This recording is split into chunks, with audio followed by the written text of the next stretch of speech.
Se eu perguntar quem crê, aqui todos vocês vão falar que creem em Deus. Todos vocês vão falar que creem em Deus. Mas será que isto é fé?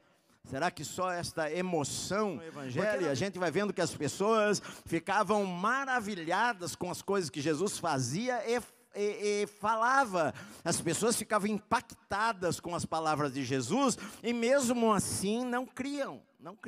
As pessoas viram milagres, viram mortos ressuscitarem, viram coisas extraordinárias acontecerem, ouviram os maiores sermões pregados e ainda assim não creram em Jesus. E na verdade a Bíblia fala que apenas 2 vezes que Jesus se maravilhou de alguma coisa.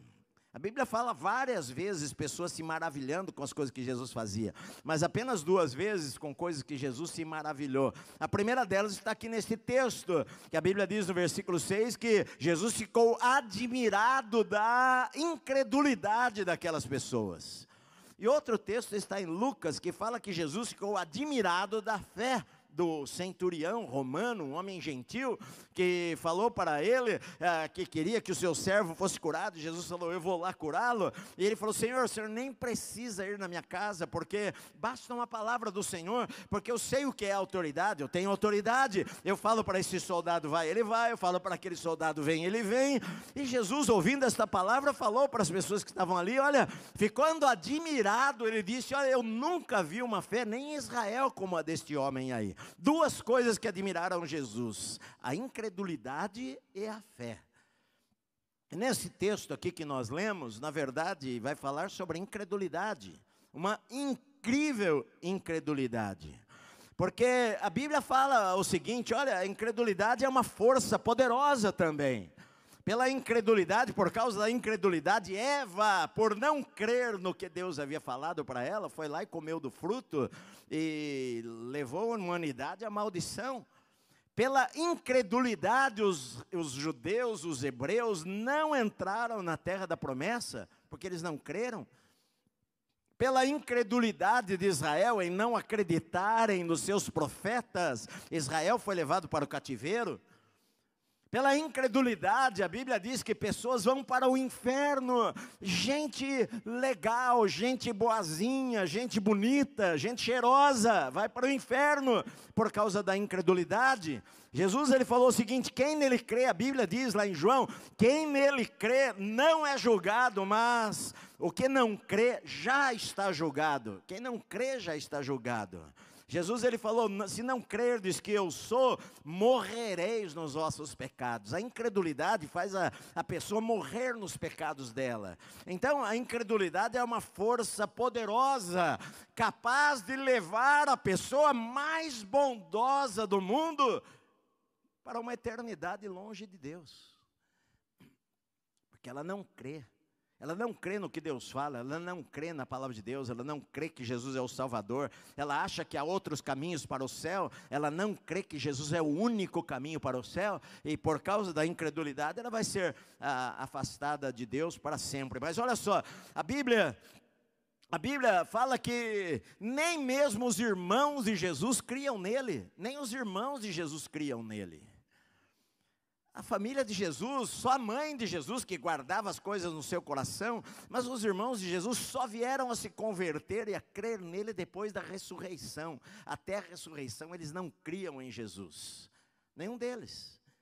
Então, como é que aquela cidade de Nazaré, onde Jesus foi criado, e é onde esse texto está falando, na verdade, eles não creram em Jesus, e isso causou uma admiração em Jesus, de que aquelas pessoas da sua cidade não acreditaram nele. Na verdade, era a 2ª vez que Jesus estava indo a Nazaré, depois de ter saído da cidade de Nazaré. Jesus, ele foi criado em Nazaré, ele foi para lá quando tinha 2 anos de idade. José e Maria eram de lá, moravam em Nazaré. E quando foram para Belém, Jesus nasceu, eles fugiram para o Egito. E depois de 2 anos eles vão para Nazaré. E Jesus fica lá por 28 anos sendo carpinteiro.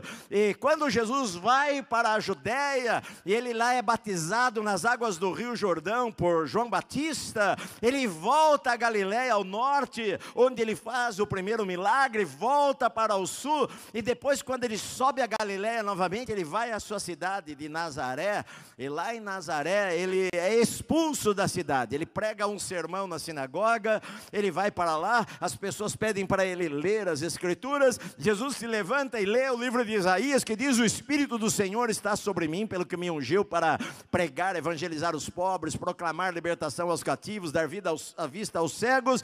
E quando ele terminou de ler aquele texto, todos sabiam que aquele texto falava do Messias, e quando ele termina, ele entrega o livro para o assistente da sinagoga, se assenta e fala assim: hoje se cumpriu esta palavra que vocês ouviram. Ninguém gostou do que Jesus pregou. Pegaram a Jesus, tiraram a força da sinagoga, levaram para a montanha da cidade, onde a cidade está construída, a cidade de Nazaré, e queriam jogá-lo lá de cima, mas Jesus saiu, passou pelo meio deles e deixou a cidade de Nazaré. A partir dali, ele fez o quartel-general dele na cidade de Cafarnaum, que é onde nós temos visto no Evangelho de Marcos, onde a maioria dos milagres no ministério de Jesus acontecem, são na Galileia, e a base, o quartel-general de Jesus passa a ser agora a cidade de Cafarnaum, e não mais a Nazaré. Mas agora, um ano depois, Jesus volta para a sua cidade de Nazaré, e porque ele foi expulso e quase foi morto na cidade de Nazaré, e não era hora dele morrer, e agora ele vai voltar para Nazaré, e esta vai ser a última vez que Jesus vai até a sua cidade, a cidade de Nazaré. A Bíblia diz, versículo 1, tendo Jesus partido dali, foi para a sua terra. Partido de onde?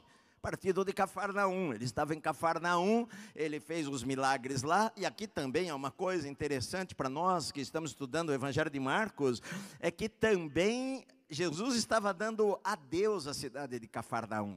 Jesus ali por mais de um ano foi o centro do ministério de Jesus, mas agora Jesus não iria mais voltar a Cafarnaum, ele iria passar por Cafarnaum ocasionalmente, mas não seria mais ali o centro do seu ministério, porque ele pregou o suficiente lá, ele fez a maior parte das suas curas lá, foi lá que o homem desceu do telhado, ali para que o paralítico ele fosse curado, foi lá que ele fez tantos milagres, a casa onde ele estava, ficava abarrotada até a rua de gente, milhares, ali foi o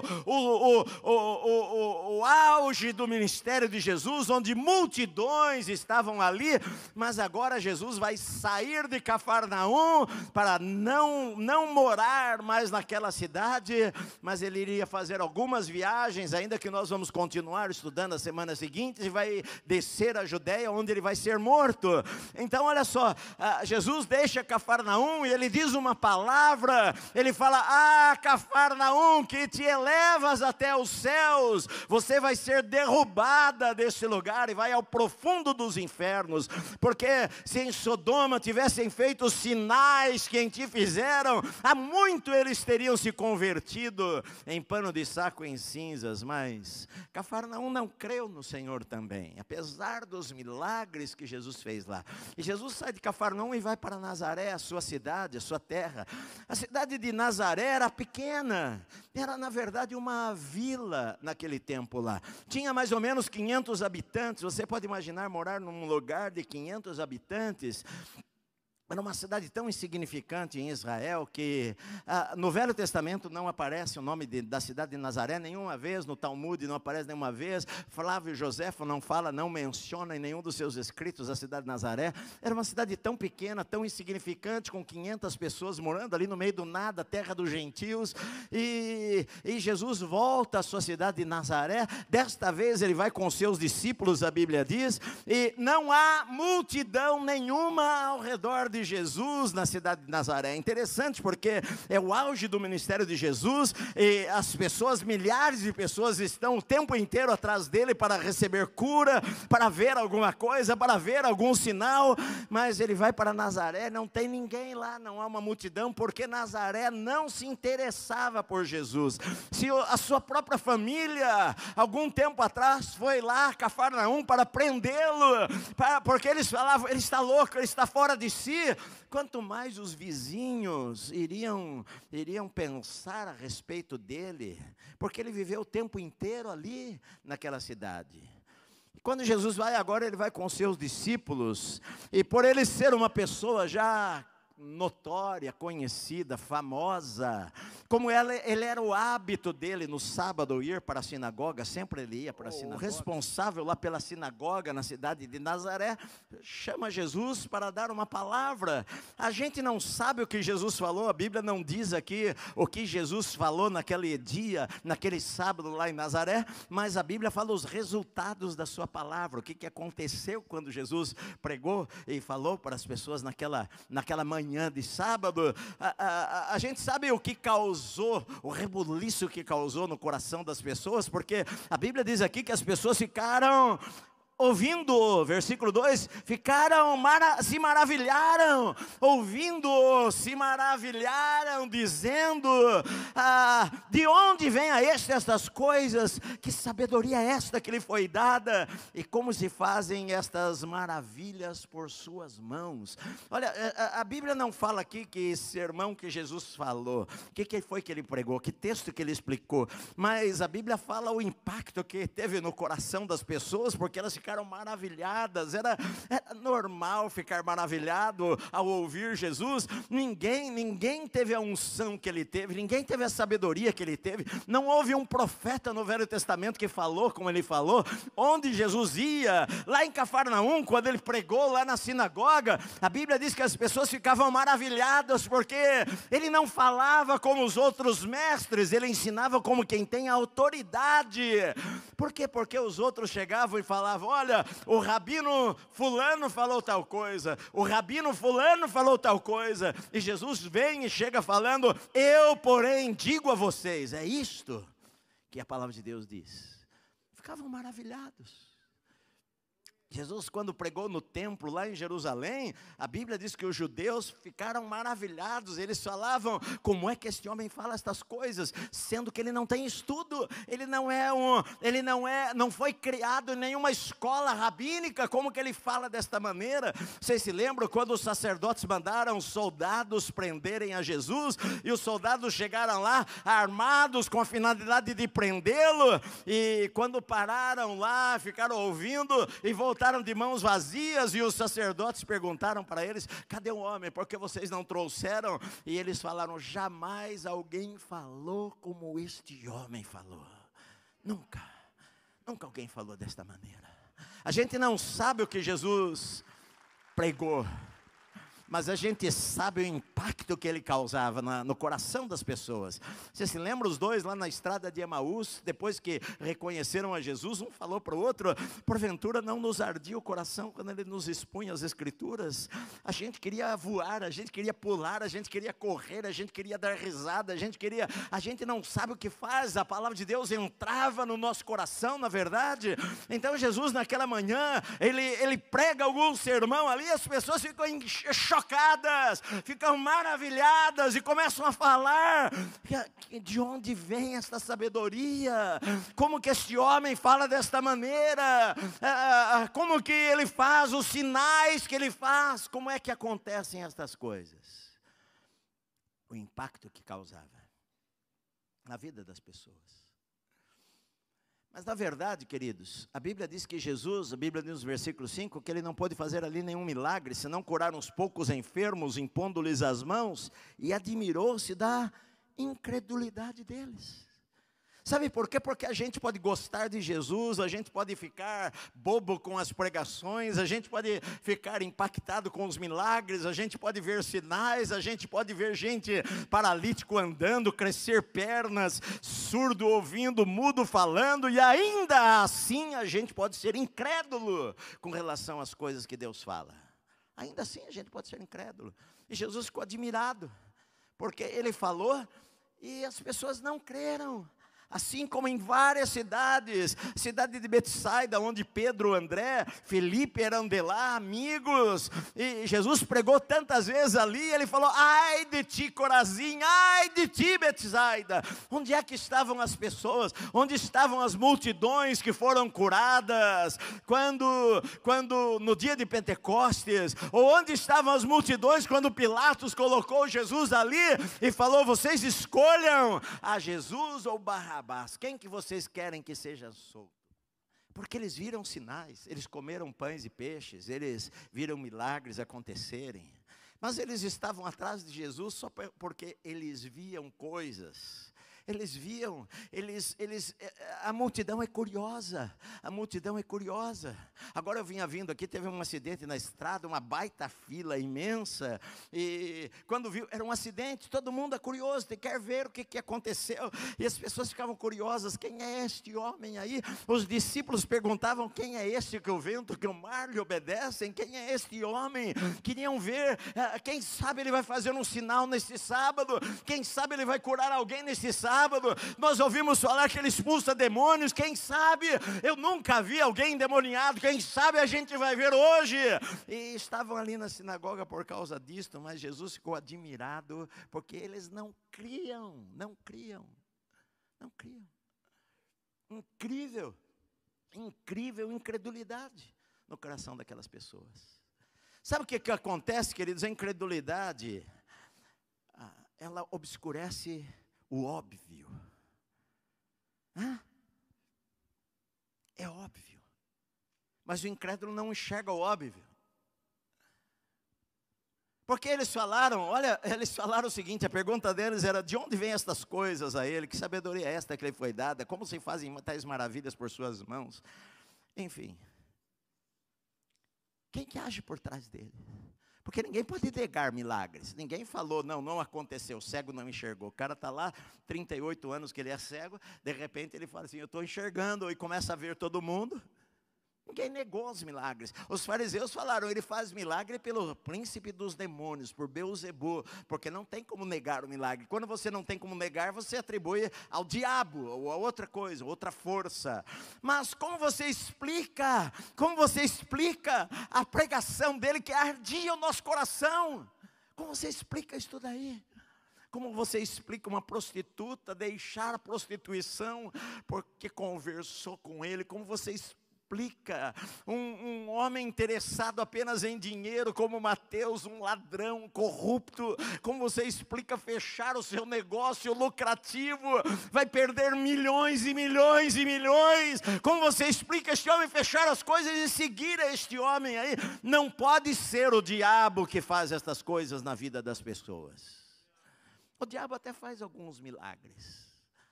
Mas o diabo não traz paz, o diabo não transforma vidas, o diabo não liberta pessoas, o diabo não expulsa o próprio diabo. Como é que o óbvio, sabe o que era o óbvio? É que ele é de Deus. Ele falava que ele era de Deus.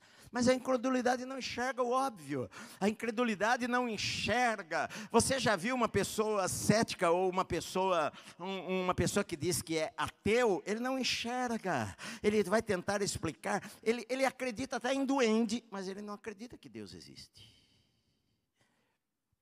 Ele acredita em figa, ele bate às vezes na madeira. Ele olha para o universo e a Bíblia diz, os céus proclamam a glória de Deus. Mas ele não consegue enxergar isso daí. O homem pesquisa, e de repente ele fala, olha, tem milhões de galáxias, há mais de 100 bilhões de galáxias, em cada galáxia é por volta de 100 bilhões de estrelas. O homem é capaz de acreditar que você veio de uma ameba, que foi alguma, lá que nasceu, e veio o macaco, e você nasceu do macaco, e ele não acredita no óbvio, ele não acredita num ser que fez tudo exatamente da maneira que precisava ser, meu amado.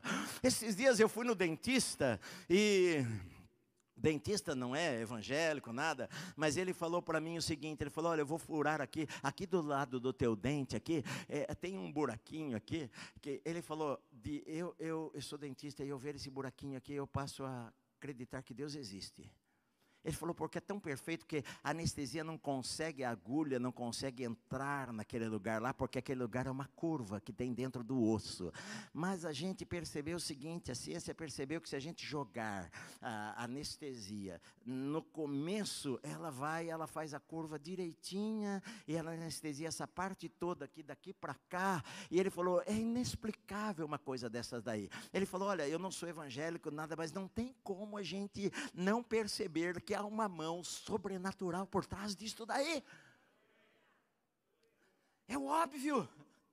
Se você for ver o corpo humano, o cérebro humano, você for ver cada parte da criação, o colorido que existe, é óbvio que alguém fez estas coisas, é óbvio que há um ser maior do que o universo para criar o universo, é óbvio que se houve um Big Bang, alguém por trás daquilo fez aquilo lá. Por isso que a Bíblia diz, olha para o céu, os céus proclamam a glória de Deus. Romanos capítulo 1 fala, o homem, pois ele é indesculpável, porque a criação revela um Criador, meu amado.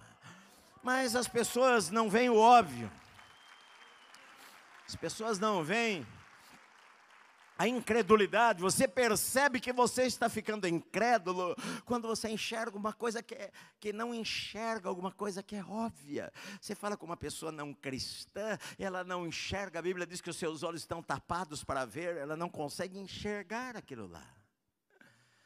A incredulidade zomba da fé, não é verdade? A incredulidade zomba de Deus, e Deus nem dá bola para isso, porque Deus fala, diz o tolo, insensato no seu coração, não há Deus, mas a incredulidade trata com desdém. Sabe o que acontece aqui nesse texto? As pessoas falaram o seguinte, não é este o carpinteiro, filho de Maria? Não é este o carpinteiro, filho de Maria? Eles estavam dizendo o seguinte, olha, o que nós não entendemos é o seguinte, porque ele não é rabino, ele não foi criado em nenhuma escola rabínica, ele não foi fazer curso teológico lá em Jerusalém, com os sacerdotes de lá, ele não é fariseu, ele é um carpinteiro. E no outro evangelho de Mateus fala, ele é filho de carpinteiro. Como é que vem sabedoria a este homem? Eles estavam, na verdade, querendo diminuir a Jesus. Como é que pode esse homem que é carpinteiro? Carpinteiro, naquela época você não pensa em mesas, cadeiras, como nós pensamos hoje. Alguns historiadores do primeiro século falam que José e Jesus, eles trabalhavam fazendo aquela canga para animais, ou eles faziam arado para regar a terra. Enfim, a maior parte das coisas eram feitas em pedra e não em madeira. Mas quem é ele para fazer estas coisas? E na verdade eles usam uma palavra aqui até ofensiva, porque eles falam assim, não é este o carpinteiro, filho de Maria? E os judeus jamais falariam isso daí, sabe por quê? Porque os judeus sempre falavam, Tiago, filho de Alfeu, Pedro, Simão, filho de João. É sempre o homem eles mencionavam, eles não falavam filho de uma mulher. Na cultura deles, era desonroso falar e usar apenas o nome da mulher, ainda que o homem tivesse um marido, tivesse morrido. Você pega as genealogias, fulano é filho de fulano, de homem, não era normal aquilo lá. Agora também, na cidade de Nazaré, eles desconfiavam sobre Maria, porque afinal de contas, quem é o pai desta criança aí? Quem é o pai dele? Quando Jesus falou lá em Jerusalém, Jesus falou o seguinte, eles falaram o seguinte, nós temos por pai Abraão, nós nem sabemos de onde vem. E Jesus falou, se vocês têm por pai, se Abraão fosse de fato o pai de vocês, vocês saberiam que eu sou quem eu sou, porque eu sou enviado de Deus. Mas eles não acreditavam e eles falavam assim, nós não somos bastardos, nós temos um pai que é Deus. O que é bastardo? É um filho que se nasce fora do casamento. Na verdade, eles queriam ofender a Jesus. Você não é filho da Maria? não está aqui entre nós os seus irmãos. A gente sabe que José e Maria tiveram outros filhos, porque não está aqui entre nós seus irmãos Tiago, José, Judas e Simão.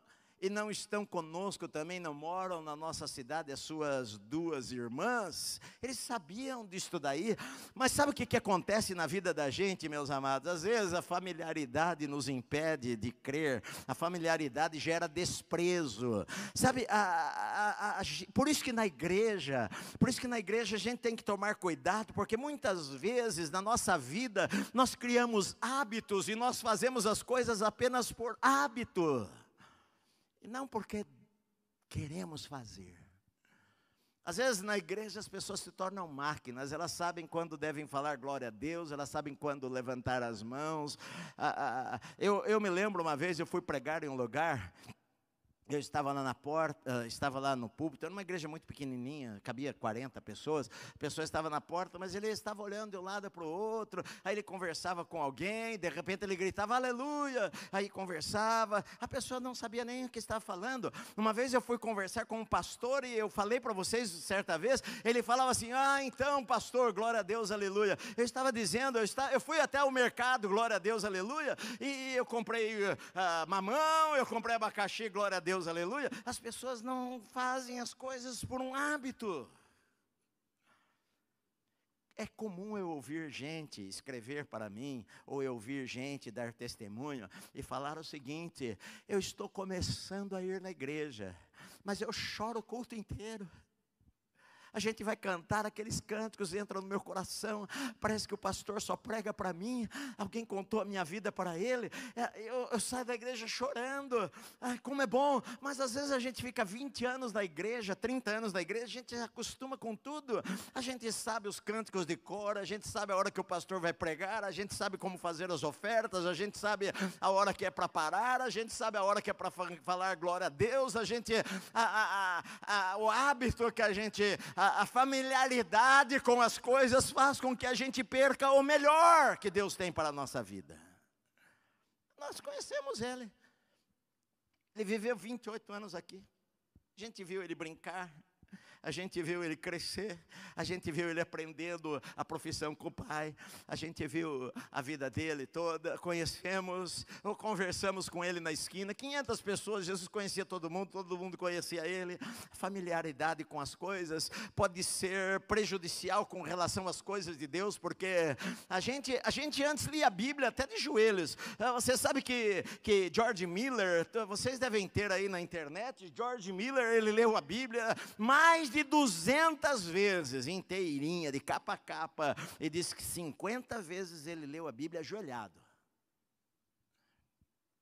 Mas a gente antes lia e chorava, hoje a gente lê, já conhece esse texto, não emociona mais a gente, para o bem ou para o mal, porque o diabo usa a familiaridade para prender você em alguma coisa também. Há uma fábula da raposa e do leão, que diz assim: uma raposa nunca tinha visto um leão na vida dela, até que um dia ela viu o leão, o rei da selva, e ela viu aquele animal imponente, rugindo, e ela ficou apavorada, Segunda vez que ela viu o leão de longe assim, rugindo, ela ficou com medo, mas não apavorada. Terceira vez que ela viu o leão, ela foi conversar com ele. É mais ou menos isso. Eu estava pensando quando Davi, naquela caverna, que ele estava escondido, e Saul queria matá-lo, e Saul entrou lá, e ele foi por trás e cortou a ponta da veste do rei Saul. A Bíblia diz que quando Davi fez aquilo, o que a Bíblia diz? Que o seu coração pulou, bateu mais forte. Eu não devo fazer isso. Se Davi tivesse uma segunda chance, e ele estivesse ali, e ele cortasse a orla novamente das vestes de Saul, ele não ia sentir tanto o seu coração assim. Se ele tivesse a terceira chance, talvez ele iria pegar a espada e cortar a cabeça de Saul. Sabe por quê? Porque a familiaridade às vezes faz a gente perder o temor. O diabo faz isso com relação ao pecado. Uma coisa na vida da pessoa que assustava a pessoa de fazer, uma desonestidade. A pessoa que pegou R$ 5 que não era dela, ele era crente, de repente ele pegou aqueles R$ 5 e seu coração falou, não está certo eu fazer isso daí. Não vou fazer isso daqui. Mas daí depois surgiu a segunda chance, ele pegou, e a terceira chance, a quarta chance, aí ele já não sentiu tanto assim, até porque todo mundo faz, até porque tem tanta gente que pega mais do que 5, ou seja, a familiaridade é uma arma que o diabo usa para enganar as pessoas, e foi o que aconteceu aqui, a familiaridade despertou no coração deles a incredulidade, porque nós o conhecemos muito bem, como é que ele pode fazer estas coisas, não creram nele. A incredulidade, queridos, impede o sobrenatural de Deus na minha vida e na sua vida, porque a gente fala que crê. Se eu perguntar, é o que eu falei, se eu perguntar aqui, quem crê? Levanta a mão, todos levantam a mão. Você vai na penitenciária e pergunta quem crê em Deus, a maioria vai falar, eu creio. Mas será que crê? Quantos de vocês creem no arrebatamento da igreja? Acredito que a maior parte das pessoas creem. Quantos de vocês creem no céu? A maior parte de vocês creem. Mas será que nós vivemos como se nós cremos realmente? Será que a gente não ocupa a nossa vida demasiadamente com tantas coisas que não tem tanta importância? Será que a gente não passa a viver uma vida de maneira que a eternidade pouco importa para nós? A gente fala, não, eu creio, mas crê realmente, de verdade, crê. Será que eu creio mesmo? Porque vive como se não cresce. Vive uma vida ímpia, como se a palavra de Deus não fosse a verdade, porque a Bíblia diz lá, Jesus ele falou, aquele que me ama, ele guarda a minha palavra. Você crê nisto? A gente crê que Jesus vai voltar, a gente crê que Jesus pode voltar hoje à noite. Você crê na eternidade? Você crê que se você morrer hoje, você ou vai para o céu ou vai para o inferno? Você crê nisto? Isto muda a tua vida? Será que você crê? Se você crê, muda a tua vida. Se eu creio que isto é verdade, eu falei para vocês, o ateu deixa de ser ateu 1 segundo depois que ele morre. Ele é ateu a vida inteira. Ele morreu, não é mais ateu. Por quê? Porque ou demônios ou anjos vêm pegar ele, ele vai ver que existe um mundo sobrenatural. Ele vai ver que Deus existe, que o diabo existe também. Ele vai deixar de ser ateu naquele segundo. Só fechar os olhos.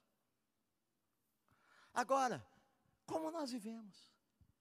Sabe por quê? Porque a Bíblia diz que Jesus não pôde fazer ali nenhum milagre, senão curar uns poucos enfermos, impondo-lhes as mãos. Será que Jesus pode fazer milagres em nosso meio? Ou Ele pode curar apenas alguns poucos enfermos, impondo-lhes as mãos? Ou a gente impõe as mãos e poucos enfermos são curados? Ou será que Ele precisa que a gente crie milagres fantasiosos que não existem, só para nós falarmos que Deus está no nosso meio? E às vezes não aconteceu nada, mas a pessoa vai lá e fala, estava com uma dor aqui no meu estômago e agora sumiu. Amém. Eu creio que Deus cura dor de estômago e faz sumir. Mas a gente crê que Deus faz milagres, a gente crê que Deus cura, e por que Ele não cura, e por que Ele não faz milagres? Será que nós não somos incrédulos? Será que nós não achamos? Porque Ele falou o seguinte, tudo quanto pedirdes em meu nome, crendo recebereis, e a gente recebe realmente. A gente está sabendo orar, a gente está sabendo pedir dar-se-vos-á, boa medida, recalcada, sacudida, generosamente se vos darão, batei e abrir-se-vos-á, a gente está batendo. Você crê no poder da oração, meu amado? Você crê que a oração pode mudar a história? Você crê que a oração pode mudar a tua vida? Você crê nisso daí? Sim, pastor, eu creio na oração. Então, por que você não a faz? Em primeiro lugar, por que você só ora quando não tem mais saída nenhuma? Você crê na oração? Ou você é do tipo que fala, pastor, vai orando aí por mim, pastor. Tá, eu orei por você. Aí você me manda uma mensagem, pastor, continua orando. Ou seja, você está dizendo, eu não creio naquela oração que você fez.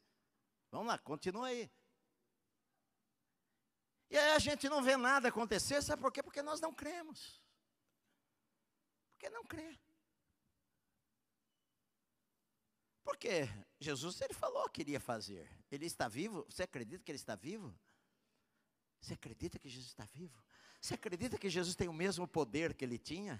Ele falou, vocês vão fazer obras maiores do que eu fiz, porque eu vou para o Pai. Vocês têm o Espírito Santo dentro de vocês. Quem habita em você é maior do que quem está lá no mundo. Você crê, meu amado? Nós vivemos como se nós crêssemos na verdade. Eu creio, sim, pastor, eu creio no poder da oração. Ore por mim, ore por mim. Você crê que quando 2 ou 3 concordarem a respeito de alguma coisa aqui na terra, aquilo vai ser ligado lá no céu? Você crê nisto, meu amado? Sabe, a gente crê muito com a nossa cabeça, a gente tem muita teoria, a gente crê com a nossa cabeça, mas aquilo não reflete na nossa vida, porque a gente vive como se Deus não existisse. E de domingo a gente vai para a igreja cantar umas músicas, ouvir algum ensino, a nossa fé não cresce nada. A gente volta para casa e a vida continua da mesma maneira. Não mudou nada. Os cristãos vivem da mesma maneira que os não cristãos. Não, a gente acha que não acredita na Bíblia, não. Acho que a gente não acredita muito na Bíblia.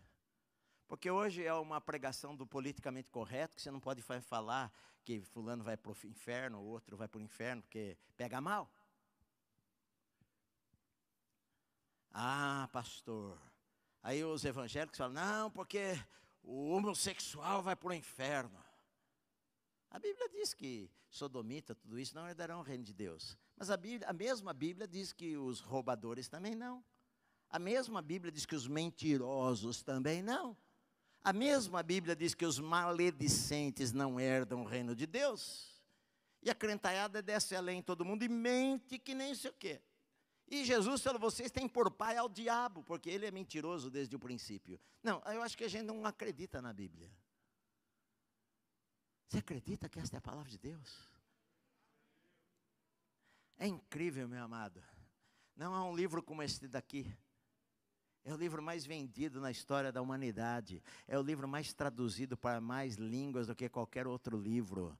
É o livro que quando as pessoas leem, milhões de pessoas, 80 mil pessoas se convertem por dia na terra por causa da pregação desta palavra aqui.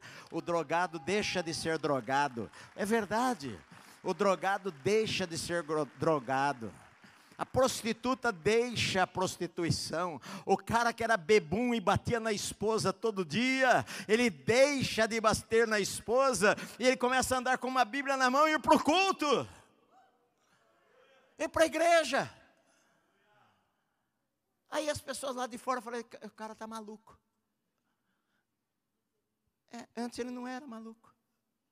Sabe, queridos, as pessoas olham e falam assim, esse livro aqui é apenas um livro qualquer, é um livro como qualquer outro, é um livro antigo, ele não tem muito valor para a nossa vida, mas na verdade a Bíblia diz que a fé, ela vem pelo ouvir, ela vem. Pastor, como é que eu tenho fé? Como é que eu posso adquirir fé? Você pode adquirir fé lendo e meditando na palavra de Deus. É pegar os versículos da Bíblia e ler os versículos da Bíblia e meditar e remoer e mastigar e decorar e pensar e deixar aquela palavra não entrar apenas na sua cabeça, mas arder no seu coração. É tomar posse daquela palavra que você leu ali nas Escrituras. Isto é verdade. Isto é verdade. Aí você não tem mais medo de nada, não tem medo de morrer mais. Você sabe que a tua vida está nas mãos de Deus. Eu estava falando com o pessoal do coral ontem, no WhatsApp, e falei para eles, eu entendo, eu sei que foi um ano de muitas perdas, muitas pessoas morreram, brasileiros morreram, pessoas próximas morreram. Semana passada um pastor amigo meu aqui de São Paulo, de uma das maiores igrejas de São Paulo, eu vou pregar lá esse mês ainda, no final do mês lá, enfim, ele morreu de Covid com 53 anos, um irmão saudável, um irmão, uma bênção, um homem de Deus, e tantas nós perdemos e sentimos e choramos. Não estou menosprezando isso daí, mas a gente crê que Deus tem o controle, nós cremos que o Senhor está sentado sobre um alto e sublime trono, controlando o universo, controlando a minha vida, e que não cai um pássaro sobre a terra sem a permissão do Senhor, e o mesmo Deus que controla os pássaros, controla os meus dias, meu amado. Eu tive um ano maravilhoso, eu preguei uns 3 meses aqui para cadeiras vazias, como se estivesse cheio de gente. A minha vida está nas mãos de Deus. Eu peguei Covid, a minha esposa pegou Covid, ela foi para o hospital, eu fui para o hospital, me internei com ela, porque eu também já que estava com Covid também. Ficamos 4 dias lá no hospital, tomando café da manhã, almoçando e jantando, de graça. Convênio paga. Ficamos lá, conversando o dia inteiro. Aí a gente assistiu lá uma série de animais lá na televisão, e via aquelas coisas lá, que legal. Descansei. Se chegar a hora de eu morrer, querido, eu posso fugir, posso pegar o avião, posso ser o que for, eu vou morrer. Estou pronto para morrer hoje. Eu acredito que Deus queira que eu fique aqui mais tempo. Todos nós acreditamos, né? Mas eu falei para minha esposa, eu estou com a senha já. Já estou com a senha na mão. Opa, estou lá com a senha já. Estou na fila, meu amado. Já passei dos 60, já tenho cartão de idoso. Esses dias fui no shopping, rodei, não achava lugar. Aí, a parte dos idosos lá tem 20 vagas. Lá daí fui lá, não tinha nenhum carro, tinha uns 12 vagas lá. Fui lá e parei lá, os guardas todos ali olharam. Tirei a minha carteira, pus em cima do painel, saí e tal.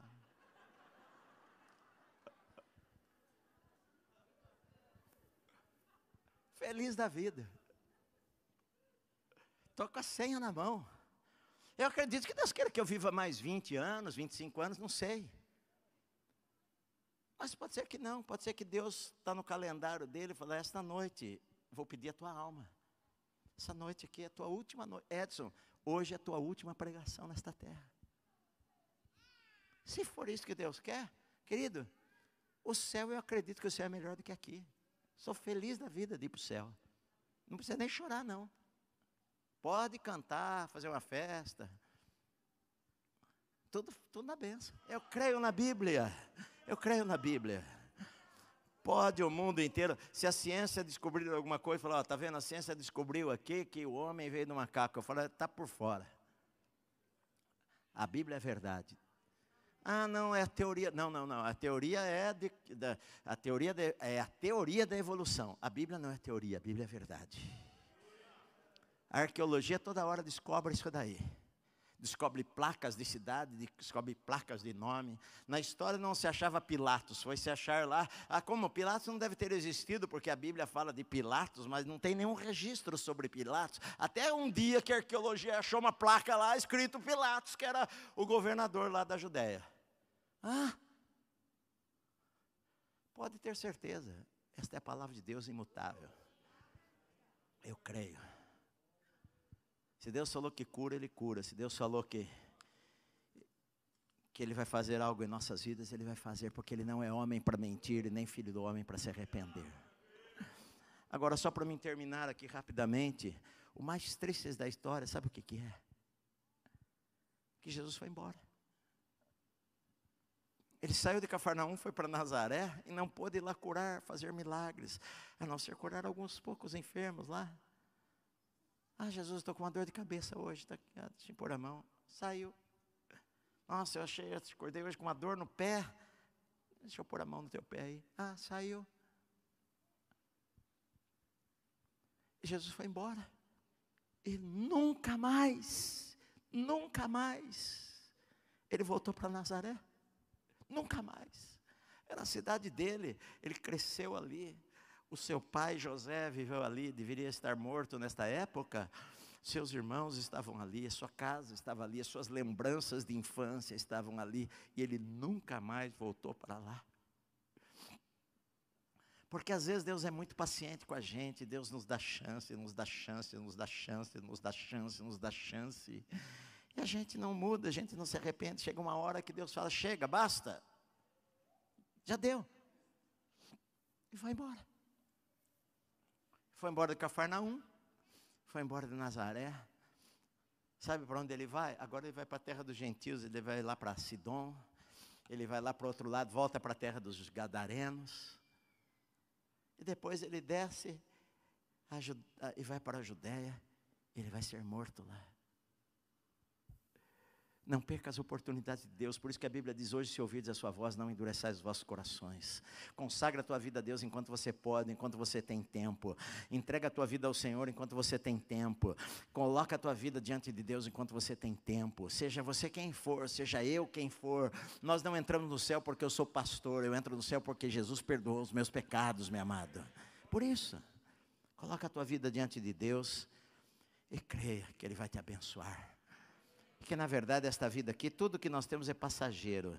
Nós fazemos, a Bíblia nos ensina, sim, nós vivemos aqui, vivemos uma vida vitoriosa, Deus quer nos abençoar, Deus quer prosperar a nossa vida, Deus quer dar a você o melhor, Deus quer dar a você a melhor casa, o melhor carro, Deus quer dar sonhos a você, Deus quer nos abençoar, é verdade, mas nenhuma destas coisas pode ter o nosso coração. Nosso coração é o Senhor em primeiro lugar. As outras coisas, nós as usamos com prazer, e usamos também para servir a Deus, e usamos porque Deus nos dá, porque Deus é bom.